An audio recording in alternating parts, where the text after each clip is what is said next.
Hello and welcome to the Nutrition Diva podcast.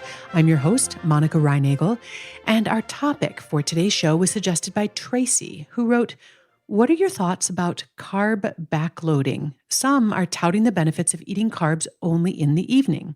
Well, Tracy, there is some research to support the benefits of eating most of your carbs at night, but as is almost always the case, the devil is in the details. One of these studies involved several dozen police officers, both men and women, all of whom were overweight.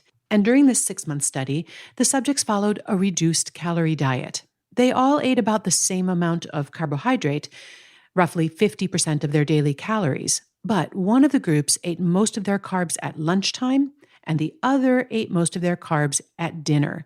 And by carbs, we're talking about their starchy foods like rice, bread, potatoes, pasta, that kind of thing. At the end of the study, those who ate their carbs in the evening felt less hungry throughout the day, and they also ended up losing just a bit more weight and body fat. So it's really tempting to just grab the headline here and run with it. Eat carbs at night and lose weight. But that summary, as appealing as it is, leaves out several key details. The important thing to keep in mind here is that these subjects were eating a very low-calorie diet, just 1,200 to 1,500 calories a day. As a result, they were losing weight fairly rapidly, and this is something, by the way, that I do not recommend. And although one of the groups were saving up their carbs to eat at the evening meal, they were still eating a relatively small amount, 1 to 2 cups of rice or pasta, for example. It's also important to notice that these meal plans were otherwise devoid of added sugars, snack foods, and most processed foods. And also, these starchy foods were being eaten at the evening meal, not as a bedtime snack. But within this context, eating starchy foods in the evenings appears to have reduced hunger, which probably made it a little bit easier to stick to this regimen because it doesn't sound like a whole lot of fun. All of the subjects in this study saw improvements in their insulin and their fasting glucose levels, but you would expect to see that anytime that you have substantial weight loss.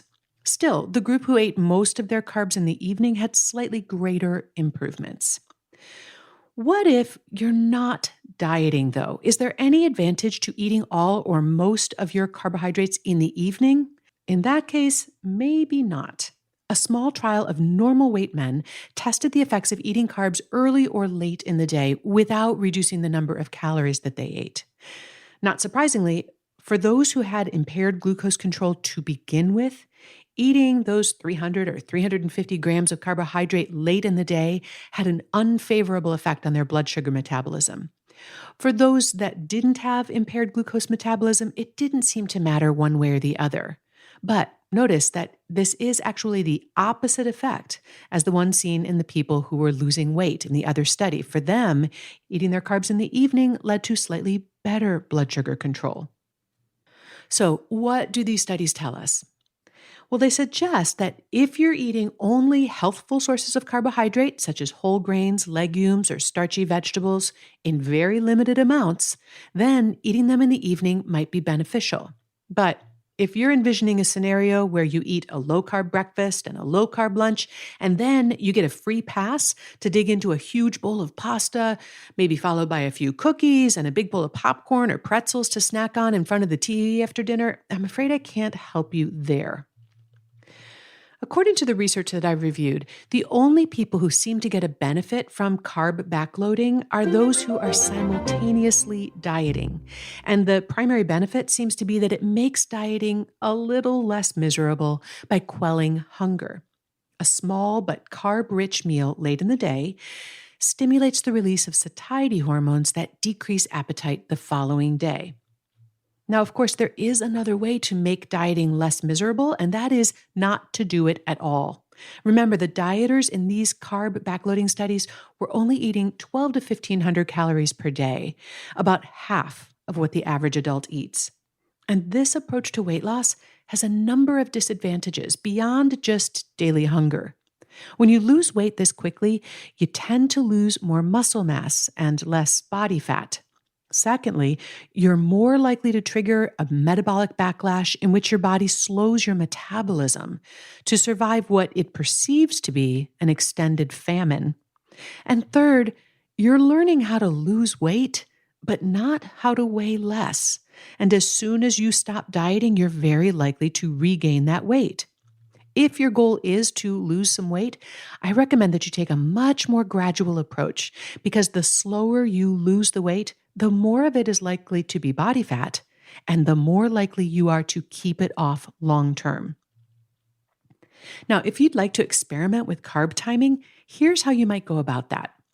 If you're only eating 2 or 3 servings of starchy foods a day, you could try saving them for your evening meal and then see how it affects you. Consider how you feel after your starch-rich evening meal. How do you sleep that night?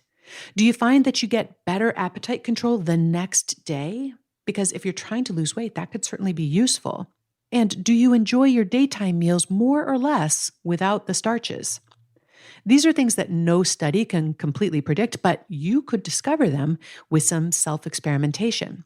Now, just for fun, you could make your experiment into a crossover design. Follow your carbs at dinner protocol for a week and keep some notes. And then for another week, spread your carbs more evenly throughout the day. This is what's known as a washout period.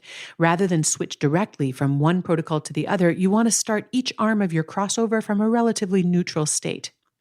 And then for another week, eat most of your carbs in the first part of the day and observe how you feel.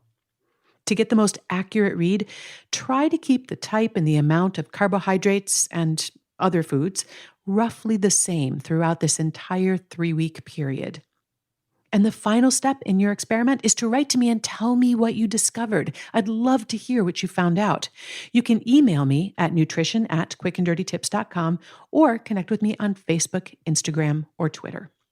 You'll find a transcript of today's show, which is episode number 571, along with links to the research that I reviewed and several related episodes on the benefits of slower weight loss, all at quickanddirtytips.com. The Nutrition Diva Show is produced by Nathan Sems, edited by Karen Hertzberg, and our team at Macmillan Audio also includes Emily Miller, Morgan Ratner, Michelle Margulis, and our director, Kathy Doyle. Thanks so much for listening. I'll see you next week.